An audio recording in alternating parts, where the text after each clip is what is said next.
Happy Sabbath, children! Happy Sabbath too, Teacher Carla!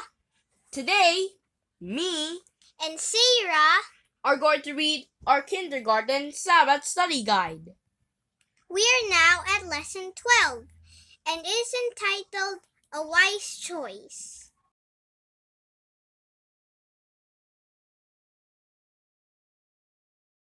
The merry verse says, I cannot do it, but God will.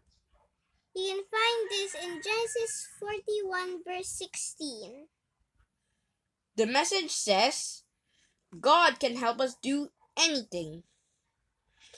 Have you ever been asked to do something that was really hard? Joseph was asked to tell Pharaoh about some dreams, but he couldn't do it alone.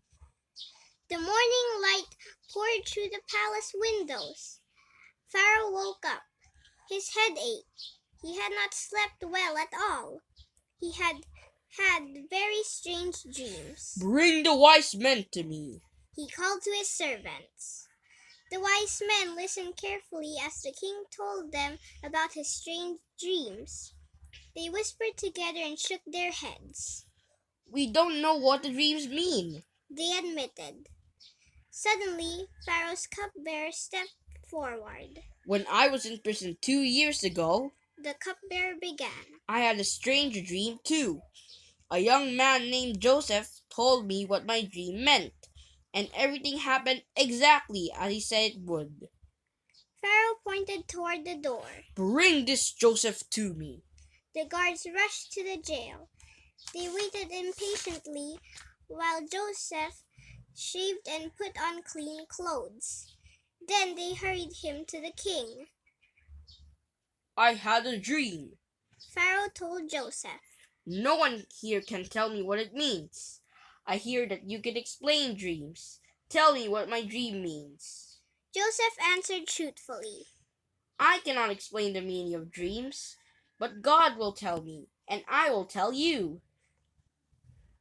I dreamed I was standing on the riverbank. Pharaoh began.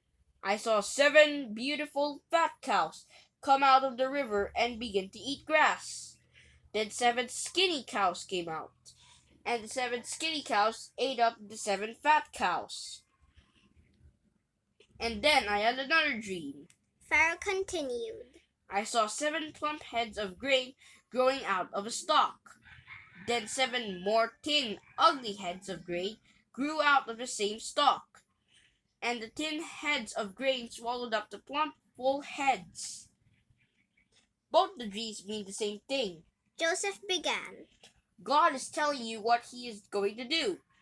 There will be 7 good years for growing food, and then there will be 7 years of hunger because food will not grow. You need to choose a man who is wise. Joseph said. Let them store the extra food that grows in the 7 good years, so there will be food during the 7 years of famine, and the people will not die of hunger. Pharaoh was pleased to hear Joseph's ideas. He took his own ring off his finger and put it on Joseph. He put a gold chain around Joseph's neck. You are in charge of all the land of Egypt, Pharaoh proclaimed. You are second in command under me. So Joseph began his new work. He rode around the land and arranged to store all the extra food that grew in the 7 good years. Joseph was not in jail anymore. He was working for the king. But Joseph knew one thing was the same. God would take care of him in the palace, just as he had in the jail. Now let's recite the memory verse with actions this time. Follow along. I cannot do it, but God will. Genesis 41 verse 16. Genesis 41 verse 16. Thanks for watching and God bless. Make sure to like, subscribe, and share this video with your friends. Bye!